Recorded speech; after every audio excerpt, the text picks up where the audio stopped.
Կախ տեխնոլոգ Կարեն Քոչարյանն է ինձ հետ տաղավարում, բարև ձեզ։ Բարև ձեզ։ Չնայած այն հանգամանքին, որ Իրանի Իսլամական հեղափոխության գերագույն առաջնորդի մահը Փաշինյանը շատ ավելի ուշ սկաց, շատ ավելի ուշ պաշտոնական հաղորդագրություն տարածեց երկու օր ուշացումով, այդուամենայնիվ նրա որդու գերագույն առաջնորդ Սեյեդ Մոջթաբա Խամենեի գերագույն առաջնորդի պաշտոնում ընտրվելու կապակցությամբ Փաշինյանը շնորհավորել է 3։ Ինչպես ստացվեց այսպես։ Ես չգիտեմ, այդ հարցերը երևի թե Փաշինյանին է պետք տալ, բայց չեմ կարող ասել ինչու է առաջ ընկել շնորհավորել երևի թե գիտեք այնուամենայնիվ կա շատ զգուշավորություն, կա շատ վախ, հա, ինչը այդ առումով մի քիչ գոնե ես դա ավելի դրական եմ նայում, միակ այն քիչ բաներից, որը ես դրական եմ նայում, որ գոնե այստեղ ամեն ինչ չփչացրեց, էլի, որ կարող էր երևի թե անել։ Կարող էր եւ չշնորհավորել կամ ավելի ուշ շնորհավորել։ Հա, իհարկե, կարող էր եւ չշնորհավորել։ Նկատում եմ Իրանից ազդակներ գալիս են Հայաստանին։ Կարծում եմ գալիս են, ազդակները իրենք անընդհատ են, հա, հաշվի առնելով վերջին մի քանի տարիներին Իրանի հայտարարություն բարձրաստիճան, թե հոգևորական, թե ռազմաքաղաքական ղեկավարության բազմաթիվ հայտարարություններ, հաշվի առնելով, այդ հլասում եմ այն ինչ որ մենք տեսնում ենք, այդ ազդակների մասին չի։ Իսկ Իրանի դեպքում մենք հատկապես չենք տեսնում, առավելապես։ Իրանի պարագայում, հա, չերևացող մասը միշտ ամեն տեղ կա չերևացող, բայց Իրանի պարագայում չերևացող հատվածը միշտ ավելի շատ է։ Այդպիսին է այդ երկրի քաղաքականությունը, մենտալիտետը եւ այլն եւ այլն։ Եվ այդ մենտալիտետում արդյոք զգացվում են ինչ-որ նախանշաններ, որ Հայաստանի հանդեպ պահանջները կամ վերաբերմունքի նկատմամբ որոշակի փոփոխություն է արձանագրվել արդեն իսկ։ Գիտեք, արձանագրվել է թե ոչ բարդ է հասկանալ, որովհետև դա էլի եմ ասում, դա Իրանն է, բայց որ Իրանի Հանրապետության դեսպանի հայտարարությունը, այն հայտարարությունները, որ եթե Հայաստանի տարածքում, հա, երրորդ երկրներ կամ Իրանի դեմ գործողություններ նկատվեն, հա, այս ամեն ինչ Աստված մի արասցե իհարկե, որովհետև մենք տեսնում ենք ինչ է կատարվում գրեթե բոլոր հարևան երկրներին, որտեղ կան ամերիկյան կամ իսրայելական, հա, ստորաբաժանումներ, առայժմ Փառք Աստծո դեռ մենք կարողանում ենք շրջանցել այդ իրավիճակը։ Եվ չենք ընկալվում որպես երրորդ երկիր։ Երրորդ երկիր։ Այն իմաստով, որ թշնամական երրորդ կամ հակառակորդ։ Չէ, երրորդը դա ոչ ռեգիոնի երկրներն են, որոնք ներկայություն ունեն հարևան երկրներում։ Մենք այսպես թե այնպես երրորդ չենք կարող ընկալվել, որովհետև անմիջական հարևան ենք, բայց երրորդ երկիր, այսինքն, չգիտեմ, Միացյալ Նահանգներ, Իսրայելի ներկայություն կամ միգուցե եվրոպական երկրների, բայց ռազմական ստորաբաժանումների, եթե նկատեցին, ես կարծում եմ, այդքան էլ լավ հետևանքներ չեն լինի։ Փաշինյանը ներկուսակցական քարոզարշավի շրջանակներում շրջում է մարզերում, սրտիկներ է ցույց տալիս, քաղաքացիների վրա երբեմն բղավում, թմբուկ է խփում հարվածային գործիքների վրա նվագում եւ ամենակարևորը Հայաստանի Հանրապետության քարտեզը 29743 կիլոմետր տրամագծով այդպես որպես կախազարդ կախում է քաղաքացիների շորից։ Ինչ խորհուրդ ունի սա, ինչ է փորձում սրանով ցույց տալ։ Խաղաղությունն են իր թեման լինելու, իր խաղաղությունը, ոչ թե իրական խաղաղությունը, այլ իր կողմից Փաշինյանական խաղաղությունը կամ չեմ կարող անգամ ասել, հա, այդ ինչ մտքեր են նրանք արտահայտում,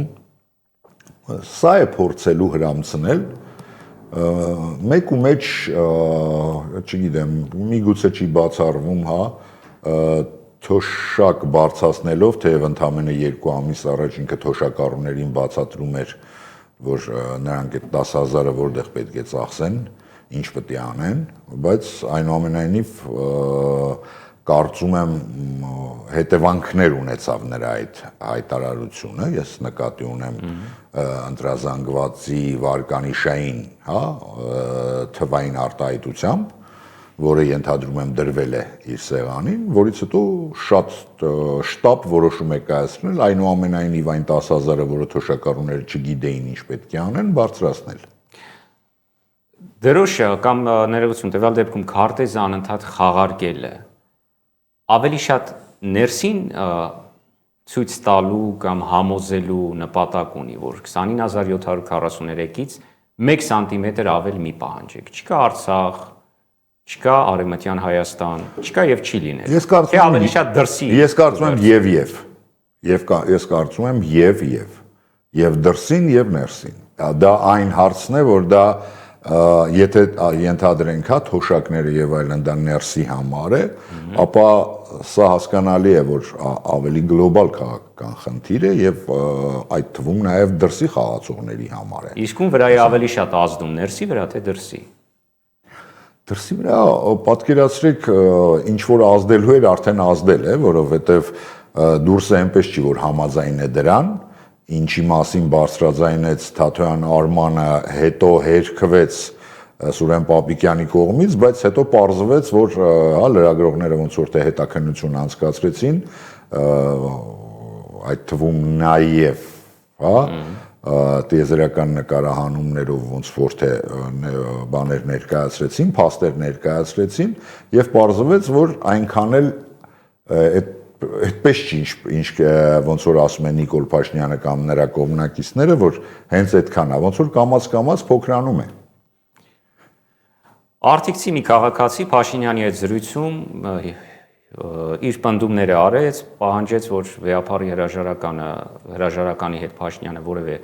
գործ չի կարող ունենալ, ի պաշտոն է, քանի որ վարչապետը չէր էլ կարող վեհապար նշանակել, եւ այս թեման փաստորեն դարձավ Փաշինյանին արտահային պորտման պատճառ եւ եւս մեկ անգամ մեզ հիշեցրեց, որ այսպիսի հարց կա դեռ։ Ըստ ձեզ, պարոն Քոչարյան, արդյոք եկեղեցու բարենորոգումը կարելի է համարել ավարտված ըստ Փաշինյանի։ Ես կարծում եմ, որ սառեցված է, որովհետև ընտրություններից առաջ գնալ նման բեռով, որտեղ կարելի ասել 8 տարվա մեջ առաջին անգամ դու չես կարողացել սպասարկել քո օրակարգը կամ հասցնել վերջնակետի քո դրած նպատակը, իսկ դա դիտարկվում է ավելի շատ որպես պարտություն, որովհետև դա նաև վտանգավոր է այն առումով իրենց համար, որ կարող է նախադեպ լինել ինչ որ շարքի, որ սկսում է եւ չի կարողանում ավարտել։ Իհարկե արտաքին դաշտում նման քայլեր շատ են եղել,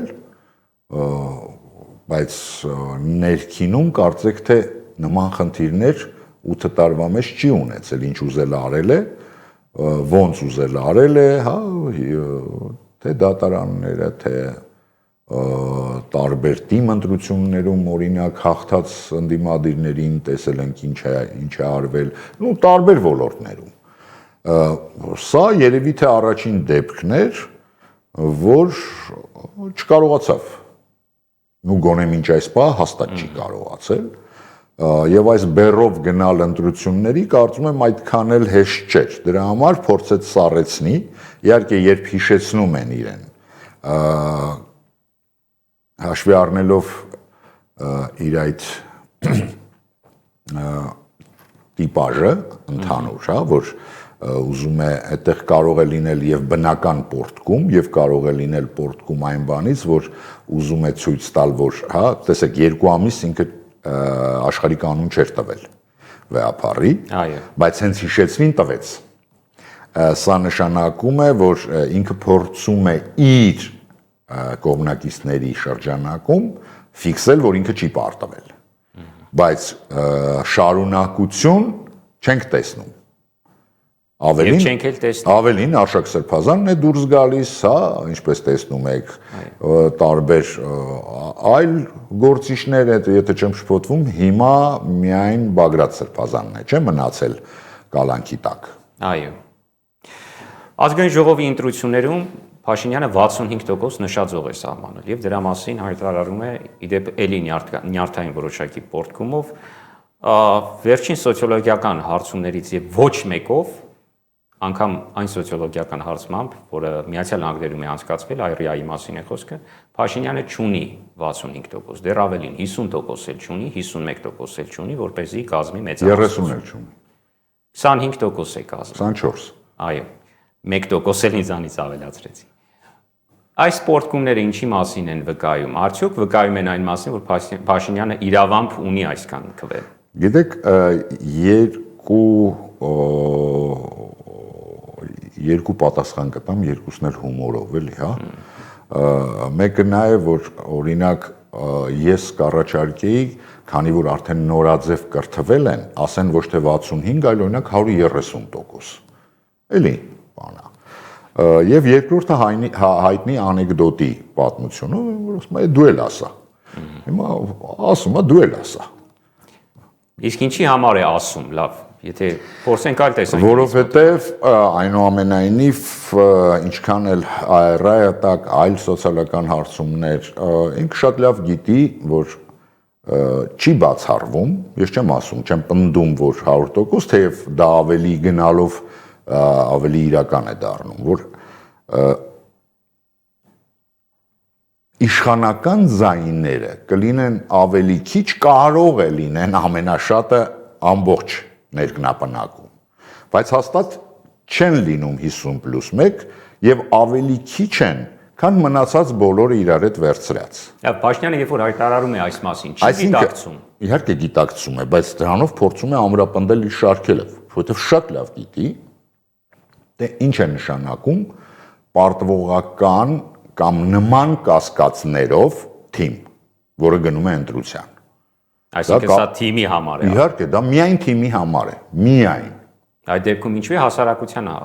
ականջների համար նաև լսելի։ Իսկում լսել, այդպես է ասում։ Ինչու Փակսենյակում չի ասվում։ Փակսենյակում էլ է ասում, համոզված եմ։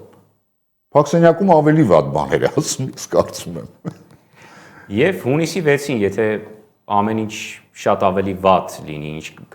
քան Փաշինյանն է կարծում, ինչ մեթոդների կդիմի, թե մեթոդների պիտի դիմի դեռ մինչև ամեն ինչ վատ լինի։ Դա կախված կլինի ընթացքից, ընդհանուր ընթացքից, որովհետև այնուամենայնիվ ցանկացած նախընտրական կամպանիա ինքը բավականին լուրջ փոխում է պատկերը։ Ինչ կլինի ապրիլին, ինչ կլինի մայիսին, ինչ կլինի ձեր ասած հունիսի 6-ին, հա, կամ 5-ի դրությամբ։ Դրանք ես կարծում եմ տարբեր պատկերներ են լինելու եւ գիտեք, միշտ ընդդիմության տարբեր ներկայացուցիչներ միշտ ասում են, որ սա գոյաբանական է, էգզիստենցիալ է իշխանության համար։ Եթե ընդդիմությունը չհասկանա, որ էգզիստենցիալ է նաեւ իր համար, այս ընտրությունները ինքը պարտվել է արդեն։ Իսկ նախընտրական տեխնոլոգիաների շնորհիվ, փաստորեն, եթե ճիշտ հասկացա ձեր խոսքից, հնարավոր է, որ Փաշինյանը այդ 24%-ը Այրիայի տվյալ դեպքում, եթե ընդունենք որպես վերջին հարցում, հնարավոր է դարձնել 26, 27, 28, կան նման հավանականություն։ Հատկապես այն իշխանության օրոք, ով 8 տարիների ընթացքում 2 անգամ Արցախը փաստաթղթով, այսպես իրենց տրամաբանության համաձայն հետ է վերադարձրել, հասարակական կյանքն է մեծ վարիվերումների ենթարկվել, պետական պարտքն է կրկնապատկվել, արդյոք հնարավոր է այս ամենի ֆոնին քարոզչական տեխնոլոգիաներով հասնել այդ 24%-ի ավելացմանը։ Տեսականորեն այո, զուտ տեսականորեն։ Պրակտիկորեն ես չեմ տեսնում, որովհետև նույն Նիկոլ Փաշինյանը վերջին 2 տարիների ընթացքում, հա, գիտեք ինքը իր ընտրարշավը երբ է սկսել։ Հայտնի են կախիչները ջարդելուց եւ ծորակները փոխելուց։ Այդ պահից սկսած ինքը նախընտրական կամպանիա է տանում հաջորդ ընտրությունների։ Եվ ինչ ասեք փորձել է, համաձայն եք, սրտիկներ, թմբուկներ, հեծանիվներ, չգիտեմ, տարբեր ռիլզեր, ինչ ասես, ջղայնանալ, բարի լինել, ամուսնանալ, բաժանվել, ինչ ասես փորձել է։ Կարծեք, թե ինքն էլ է հասկանում, որ չի բարձրանում։ Դրա համար ինքը ես նորից եմ կրկնում, մոտակա 2-3 ամիսների հիմնական խնդիրը իշխանության պետք է լինի պահել եղածը, փորձել ցեմենտել եղածը, ավելացնել գործնական, կրկնում եմ, տեսականորեն ամեն ինչ հնարավոր է, գործնականում չեմ տեսնում, բացատրեցի ինչու համար։ Շնորհակալ եմ շատ։ Ես եմ շնորհակալ։